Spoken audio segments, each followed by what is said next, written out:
보여지는 우리 예수님의 모습은 우리가 익히 알고 있는 예수님의 모습과는 사뭇 다른 모습처럼 여겨집니다. 범죄한 지체를 찍어버려라, 빼어버려라. 그래야만이 영생의 천국에 들어갈 수 있다. 이런 말씀이거든요. 복음서에 보니까 이런 말씀이 3번 기록되고 있어요. 복음서가 마태, 마가, 누가, 요한 4개 복음서가 있어서 이제 공간 복음이라고 해가지고 마태, 마가, 누가서는 똑같은 사건을 기록한 경우가 많이 있기 때문에 뭐 성경에 2번, 3번 또는 4번 이렇게 기록되는 경우가 있지만은 한 복음서에 2번 기록되는 것은 흔치 않은 일이에요.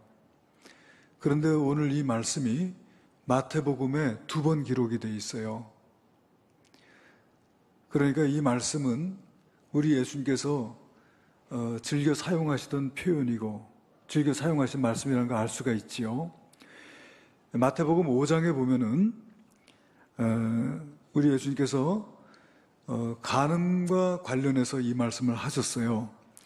마태복음 5장 27절 이하의 말씀을 한번 읽어보면은 또 간음하지 말라 하였다는 것을 너희가 들었으나 나는 너희에게 이르노니 음욕을 품고 여자를 보는 자마다 마음에 이미 간음하였느니라. 만일 내 오른눈이 너로 실족하게 하거든 빼어내버리라. 내 백체 중 하나가 없어지고 온 몸이 지옥에 던져지지 않는 것이 유익하며 또한 만일 내 오른손이 너로 실족하게 하거든 찍어내버리라. 내 백체 중 하나가 없어지고 온 몸이 지옥에 던져지지 않는 것이 유익하니라. 10계명에 간음하지 말라는 것은 제7계명입니다. 그런데 우리 예수님께서는 간음이 뭐냐 하는 것에 대한 새로운 정의를 내리시는 거죠. 간음이라고 하는 것은 마음에 음욕을 품고 여자를 또는 남자를 바라보는 것, 그것만 해도 이미 간음한 것이다. 그렇게 우리 예수님께서 말씀을 하시면서 내 오른 눈이 너를 범죄하게 하거든 빼어내버리라. 이렇게 말씀을 하고 계신 것입니다. 또 한 번은 마태복음 18장이에요. 같은 마태복음 18장에서 소자를 실족하게 하는 것과 관련해서 이 말씀을 하셨습니다. 마태복음 18장 6절 이하에 누구든지 나를 믿는 이 작은 자 중 하나를 실족하게 하면 차라리 연자 맷돌이 그 목에 달려서 깊은 바다에 빠뜨려지는 것이 나으니라. 실족하게 하는 일이 있음으로 말미암아 세상에 화가 있도다. 실족하게 하는 일이 없을 수는 없으나 실족하게 하는 그 사람에게는 화가 있도다. 만일 내 손이나 내 발이 너를 범죄하게 하거든 찍어내버리라. 장애인이나 다리 저는 자로 영생에 들어가는 것이 2 손과 2 발을 가지고 영원한 불에 던져지는 것보다 나으니라. 만일 내 눈이 너를 범죄하게 하거든 빼어내버리라. 한 눈으로 영생에 들어가는 것이 2 눈을 가지고 지옥불에 던져지는 것보다 나으니라. 이렇게 주님이 말씀하고 계세요. 그러니까 간음하는 거, 또 작은 자를 실족해 하는 거, 우리 주님께서 얼마나 미워하시는 일인가, 죄를 얼마나 미워하시는가 하는 것을 알 수가 있죠. 그러니까 죄를 짓게 하는 그런 지체들은 찍어내버리고 뽑아내버려라 하는 그런 말씀. 그러니까 천국은 죄가 들어갈 수 없는 것이다. 죄악된 지체를 가지고는 들어갈 수 없다.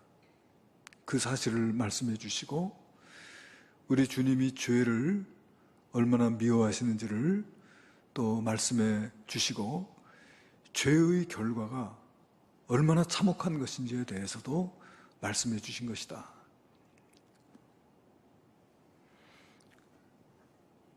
우리 예수님께서 이런 말씀을 그저 장난삼아 하시지는 않았을 거예요.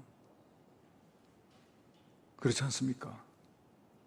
그리고 성경에 여러 번 내 오른 눈이 너를 범죄하거든 빼버려. 너 오른 눈 가지고 천국 들어 지옥 가는 것보다 오른 눈 없이 천국 가는 게 더 좋은 거야. 이 말씀을 한 번이 아니라 여러 번 하고 계시다는 거예요.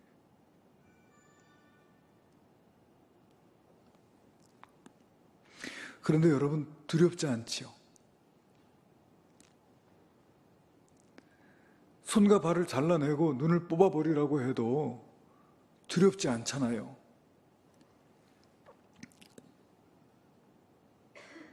왜 우리가 이렇게 마음이 둔해졌는지 모르겠어요. 뭐 그냥 우리 보고 죄 짓지 말라고 하신 말씀이지 뭐 정말 눈 뽑으라는 말씀이겠어? 우리 예수님은 실제로 여러 번 그렇게 말씀하셨어도 두려워하지 않아요. 저는 그 이유를 그렇게 생각합니다. 우리가 죄를 이기기 위해서 간절하게 싸워보지 않았고, 그리고 우리가 죄의 형벌에 대하여 두려움과 공포를 느껴보기도 전에 우리는 예수님의 용서와 십자가의 사랑에 대해서 알아버리고 말한 거예요. 정말 내 눈을 뽑아서 내가 천국에 가야 한다는 그런 두려움, 정말 내 손과 발을 잘라서 내가 천국에 들어가야 된다라고 하는 그 두려움, 그 두려움을 우리가 느껴본 뒤에 주님의 사랑과 용서에 대해서 알았다면 더 좋았을 뻔했다, 그런 생각이 들어요. 영상을 한번 보십시다. 영상.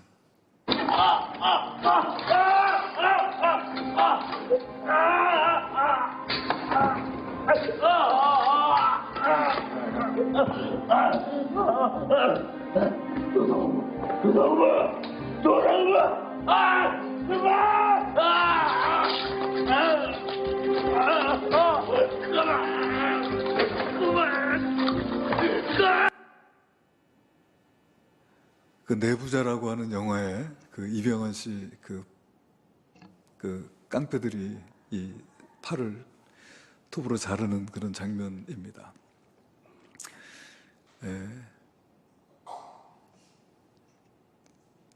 정말 우리가 실제로 내 팔을 잘라내야 천국 갈 수 있다면 얼마나 두렵겠어요.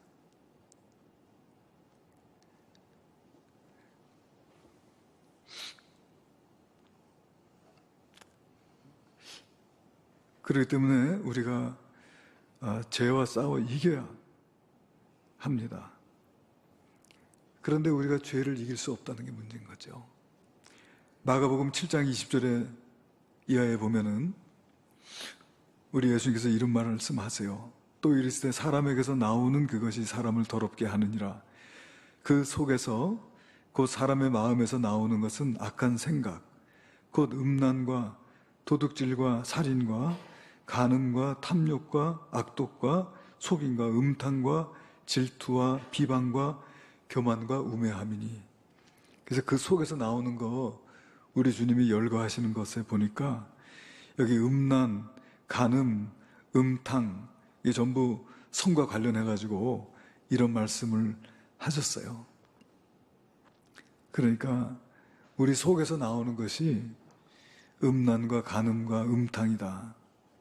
근데 우리가 마음의 음욕을 품고 바라보는 것만으로도 이미 간음했다고 하는데 우리가 누가 죄에서 자유로울 수 있겠느냐. 여러분, 초대교회에 성 안톤이라고 하는 성인이 있었습니다. 그런데 이 사람은 젊은 나이에 어떻게 하면은 거룩하게 살아볼까 하는 생각을 했습니다. 거룩하게 살려고 노력을 하는데 사회생활을 하다 보니까 거룩하게 살기가 어려운 거예요. 사회생활 하다 보니까 보는 것이 죄고 느끼는 것이 죄고 듣는 것이 죄임을 깨닫게 됩니다. 이래서는 도무지 주님 원하는 삶을 살 수 없다고 생각하고 그는 모든 것을 다 뒤로하고 사막으로 들어갔습니다. 그래서 사막에서 35년 동안 고행하면서 살았습니다. 35년 동안 그가 기록하고 있는 그 기록들이 남아있다고 해요. 그런데 문제는 뭐냐면은 안 본다고 해서 죄를 범하지 않았으면 차라리 지상 천국을 살았을 텐데, 그런데 보지 않는 그 자리에 더 무서운 유혹이 있더라는 것입니다. 밤마다 마귀에게 시달렸습니다. 정욕 때문에 몸부림을 치고 씨름을 했습니다. 엎치락 뒤치락 하기를 35년 그가 고행을 하고서 결론적으로 하는 말이 별 수 없다라는 것입니다. 인간의 노력으로 죄를 이길 수 없다라는 거예요. 마치 파리가 말이에요, 꿀단지 속으로 들어가듯이, 불나방이 죽을 줄 모르고 불꽃으로 날아들듯이, 여러분 생각 안 하려고 애쓰면 애쓸수록 더 생각하게 되고, 이래서는 안 된다고 몸부림칠수록 더 집착하게 되고, 그렇습니다. 얼마나 무서운지 모릅니다.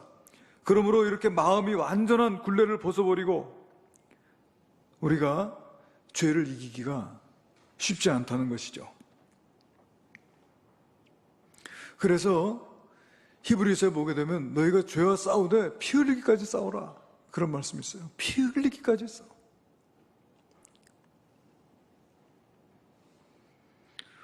또 소자를 실족해 하는 것에 대해서 말씀하실 때에도 우리 예수님 뭐라고 하시냐면은, 실족해 하는 일이 없을 수는 없으나 그러나 실족해 하는 자에게는 화가 있도다. 실족해 하는 일이 없을 수 없다는 거예요.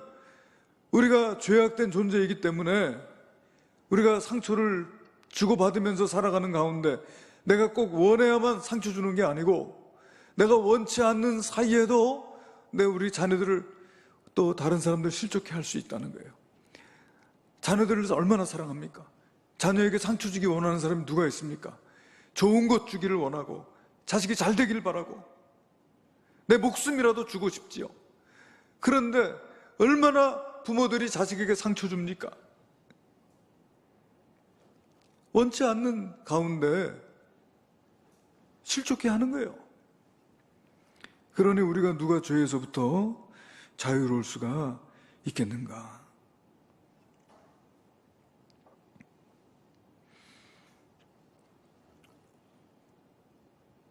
여러분, 사도 바울이라고 하는 사람은 로마서 7장 18절 이하에 보면 이렇게 말을 합니다. 내 속 곧 내 육신에 선한 것이 거하지 아니하는 줄을 아노니 원함은 내게 있으나 선을 행하는 것은 없노라. 내가 원하는 바 선을 행하지 아니하고 도리어 원하지 아니하는 바 악을 행하는도다. 만일 내가 원하지 아니하는 그것을 하면 이를 행하는 자는 내가 아니요 내 속에 거하는 죄니라. 그러므로 내가 한 법을 깨달았노니 곧 선을 행하기 원하는 나에게 악이 함께 있는 것이로다. 내 속사람으로는 하나님의 법을 즐거워하되 내 지체 속에서 한 다른 법이 내 마음의 법과 싸워 내 지체 속에 있는 죄의 법으로 나를 사로잡는 것을 보는도다. 오라, 나는 곤고한 사람이로다. 이 사망의 몸에서 누가 나를 건져내랴. 선을 행하기를 원하지만 선을 행하지 못하더라는 것입니다. 그래서 그는 자기 자신의 그 실존에 대해서 절망하고, 오라, 나는 곤고한 사람이로다. 이 사망의 몸에서 누가 나를 건져내겠느냐, 그렇게 탄식하고 있습니다. 우리가 잘 아는 종교개혁자인 마틴 루터는 가톨릭 교회에서 배운 대로 고행을 통해서 구원에 이룰 수 있다는 가르침을 따라서 1511년 로마 라테란 성당의 스칼라 산크타라고 하는 거룩한 계단을 오르면서 고행을 하게 됩니다. 이것은 28개의 대리석 계단으로서 빌라도 계단이라고 불리고 있는데요. 이 계단을 무릎 꿇고 오르면 죄를 용서받을 수 있다고 그렇게 가르쳤습니다. 그래서 루터는 라틴어로 주기도문을 외우면서 맨 무릎으로 이 계단을 올랐습니다. 맨 위에까지 도달하고자 안간힘을 썼습니다. 나중에는 피멍이 들고 피가 흘렀습니다. 그런데 루터는 죄사함을 받기 위해서 이러한 일들을 해보았는데도 여전히 남아있는 문제는 내 죄를 용서받았다는 확신이 없었다는 것입니다. 당연히 기쁨이나 평강도 없고 구원의 확신도 없고 또 자기의 괴로운 영혼을 만족시킬 영적인 평안도 얻지 못했다. 그렇게 말을 합니다. 그러니 여러분, 우리 가운데 죄와 싸워 이길 수 있는 사람이 어디 있겠습니까? 한 사람이 있었습니다. 이 사람은 정말 주님의 말씀대로 죄와 싸워 이겨보려고 했습니다. 그래서 그는 말씀대로 순종해서 사는 가운데, 그런데 자기도 모르는 사이에 죄를 짓고 마는 거예요. 자기의 눈으로 범죄하고 자기의 눈으로 보지 않아야 될 것을 보고 자기의 눈으로 이웃을 흘겨보고 내가 죄인이구나. 그래서 오른 눈을 뽑았어요. 그런데 오른 눈 뽑으면 뭐합니까? 왼 눈으로 또 그러는데. 그래서 왼 눈도 뽑았어요. 그런데 말이에요, 또 이번에는 입술이 문제입니다. 입술이 말이에요, 다른 사람들에게 험담하고 다른 사람을 비방하고 하는 그런 죄를 또 저지르는 거예요. 거짓말하고. 그러니 어떡합니까? 천국 가기 위해서 혀를 잘라야죠. 그 눈도 없고 혀도 없어도 그래도 손과 발로 해서는 안 되는 일을 하고 가서는 안 되는 곳에 가고 그렇게 하더라는 거예요. 그래서 두 손 두 발을 다 잘라내고 맨 몸뚱아리만 남았습니다. 근데 여러분, 맨 몸뚱아리만 남아도 마음으로 또 죄를 짓더라는 거예요. 그러니 어떡합니까? 피를 철철 흘리면서 토막난 몸뚱아리, 그런 몸뚱아리가 되어도 영생에 들어갈 수 없는 존재요. 지옥불에 던져질 수밖에 없는 존재라고 하는 거예요.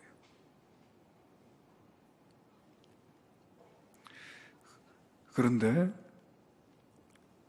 그 사람 앞에 한 사람이 나타났어. 자기의 눈을 뽑아서 대신 주고, 자기의 혀를 잘라 대신 주고, 자기의 손발을 잘라 다시 대신 주는 사람이 있더라는 거예요. 정신을 차리고 일어나 보니까 자기 대신 한 사람이 피투성이 돼서 누워있는데 가만 보니까 그 사람이 바로 예수님이더라는 거예요. 여러분, 그게 바로 예수님의 십자가가 아닙니까? 네, 그게 바로 예수님 십자가거든요. 우리가 지난 주일에 그 조소환 씨 얘기를 했습니다. KT 부사장. 그는 부하의 실수로 수류탄 오발 사고가 나서 오른팔을 잃었습니다. 그랬는데 너무나 보고 싶어서 불렀던 자기 여자친구가 자기를 보고 말을 못해요. 지금도 날 사랑하냐? 그러니까 사랑한답니다. 너무 이기적인 게 아닌가 싶어서 보고 싶어서 불렀는데 이제 얼굴 봤으니 됐다고 헤어지자고 합니다. 그때 이 여자가 하는 말이, 내가 사랑한 거는 당신 오른팔이 아니라 당신이다. 그러면서 당신이 오른팔이 있고 없고는 중요하지 않다 하면서 그렇게 병원 옆에 방을 얻어서 간호해 주기 시작했다.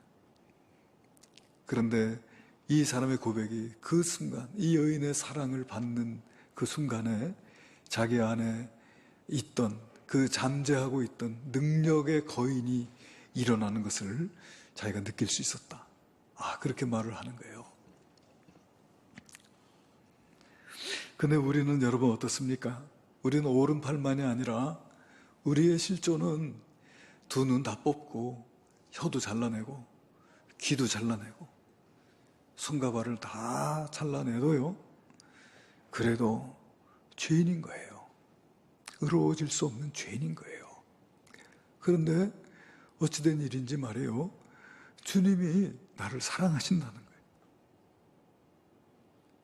주님, 그러지 마세요. 저는 죄인입니다.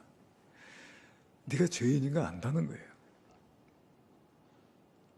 네가 죄인이어도 상관없다는 거예요. 주님, 그러지 마세요. 저는 너무 부족합니다. 너의 부족한 것도 안다는 거예요. 주님, 저는 그야말로 아무것도 아닙니다. 그래, 네가 아무것도 아닌 것도 알아. 그런데 주님이 사랑하시는 거예요. 사랑하시면서 자기의 생명을 대신해서 우리에게 주시고 십자가에 달려 돌아가셨습니다. 그것이 바로 주님의 사랑입니다. 여러분, 저와 여러분은 그 주님의 사랑을 받은 자가 되었다는 거예요. 믿습니까? 그래서 우리가 예수 믿는다는 것은 다른 게 아니에요. 교회에 와서 예배 드리는 게 예수 믿는 게 아니에요. 무슨 능력 받아, 무슨 축복 받고 이러는 게 예수 믿는 거 아니에요. 예수 믿는 것은 예수님의 사랑을 받아들이는 거예요. 그 사랑이 나를 향한 사랑인 것을 내가 받아들이는 거예요. 그리고 그 사랑 앞에 감사하고 나 또한 주님을 사랑하는 것, 그것이 예수 믿는 거예요.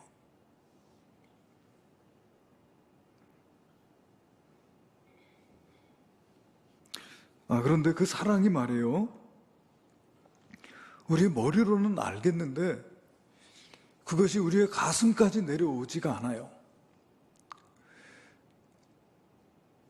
그 사랑이 머리에만 있고 가슴에 있지 않아요. 그래서 우리 주님의 십자가, 그 십자가를 통해서 내 죄를 다 사해 주셨는데도 아직도 죄책감에 시달리고 있단 말이죠.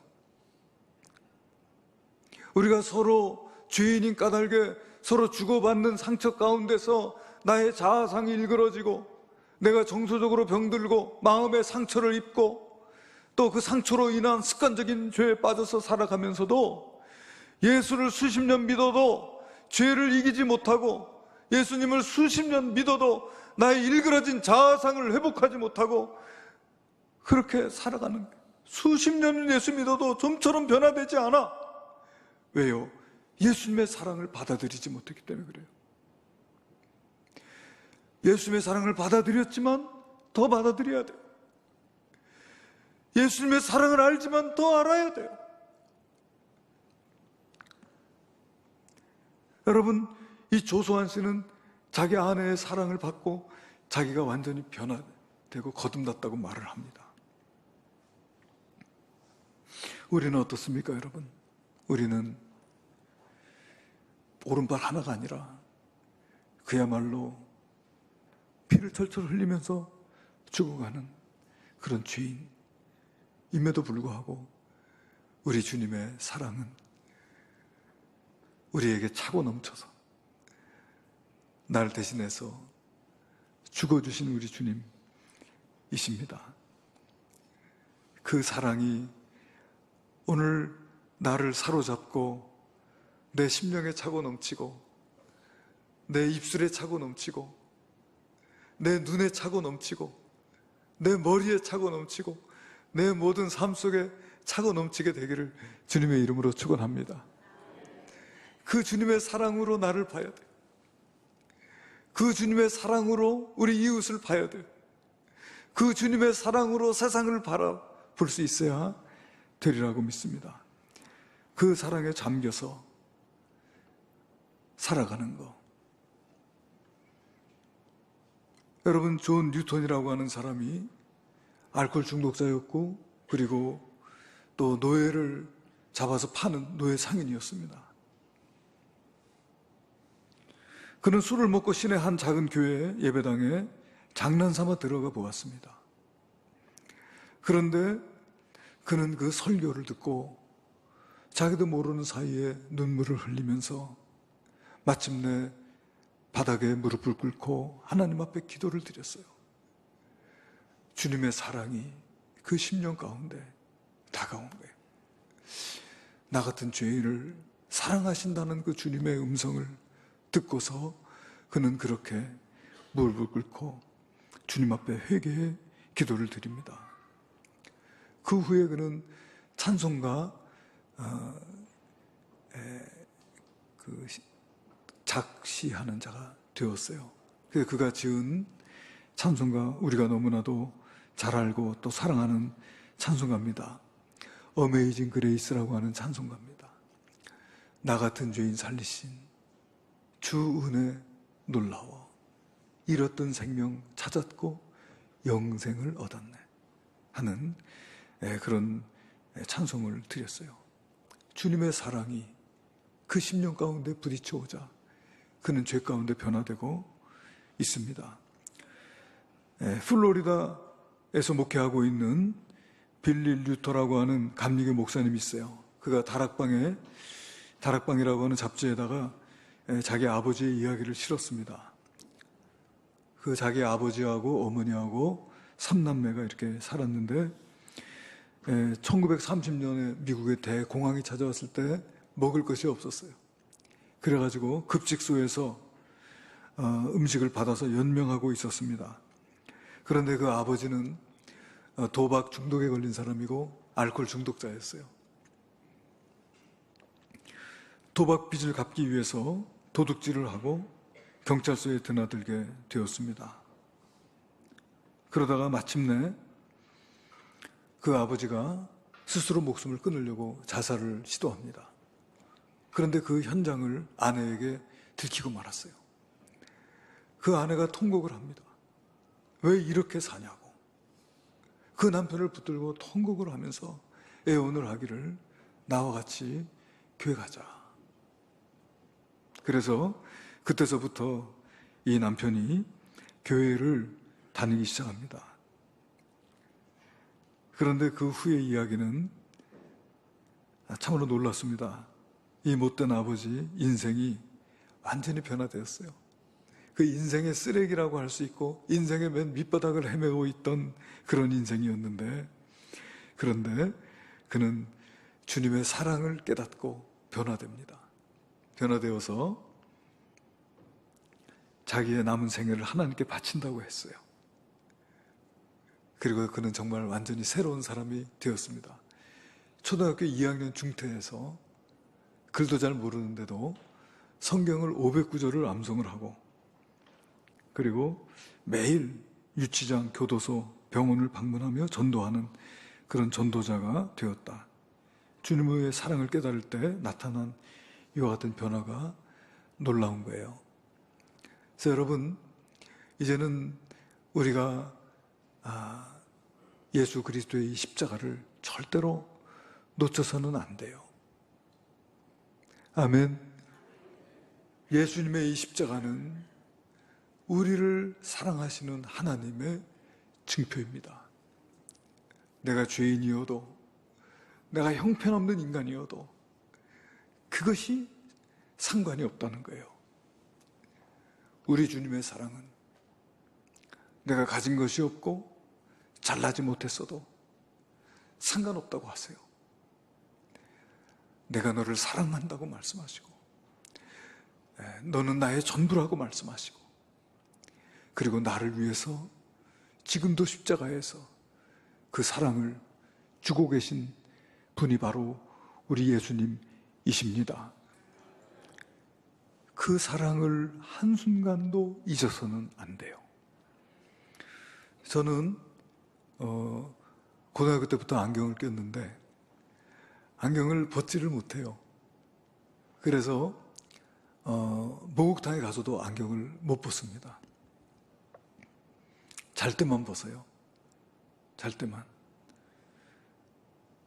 여러분, 제가 안경을 끼고 이 안경을 통해서 사물을 바라보듯이요, 우리가 예수님의 사랑, 그 예수님의 그 십자가, 그것을 통해서 세상을 봐야 합니다. 한순간도 십자가를 놓치면은 우리는 안 돼요. 하나님의 은혜를 놓쳐버릴 수 있어요. 그러니까 십자가로 가까이 그 십자가를 붙들고 살아가야 될 줄로 믿습니다. 여러분, 암행어사가 마패를 잃어버리면 되겠어요? 이 마패가 암행어사의 신분인데, 바로 십자가가 우리의 신분이에요. 그 십자가가 나의 모든 것이에요. 그래서 그 예수님의 십자가를 통해서 나를 봐야, 이제는 일그러진 자아상을 버려야 돼요. 나는 주님의 사랑받는 자녀, 하나님의 사랑받는 자녀라고 하는 믿음을 가지고, 그리고 그 십자가의 사랑 안에서 오늘도 매 순간순간 살아갈 수 있는 저와 여러분이 되시기를 주님의 이름으로 축원합니다. 기도하시겠습니다. 은혜로우신 아버지 하나님,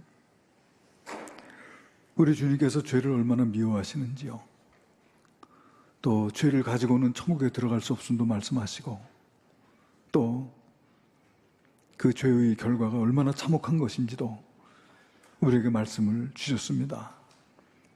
주님, 우리는 이 죄로 인해서 영원히 멸망할 수밖에는 없는 자였지만은, 그 이해할 수도 없는 그 주님의 십자가, 그 사랑 앞에 다시 서게 됩니다. 주님, 그 십자가의 사랑으로, 그 십자가의 피 묻은 복음으로 나를 바라보게 하시고, 또한 세상을 바라보게 하시고, 믿음 가운데서 살아갈 수 있는 저희들이 될 수 있도록 인도하여 주시옵소서. 귀하신 예수님 이름으로 기도하옵나이다. 아멘.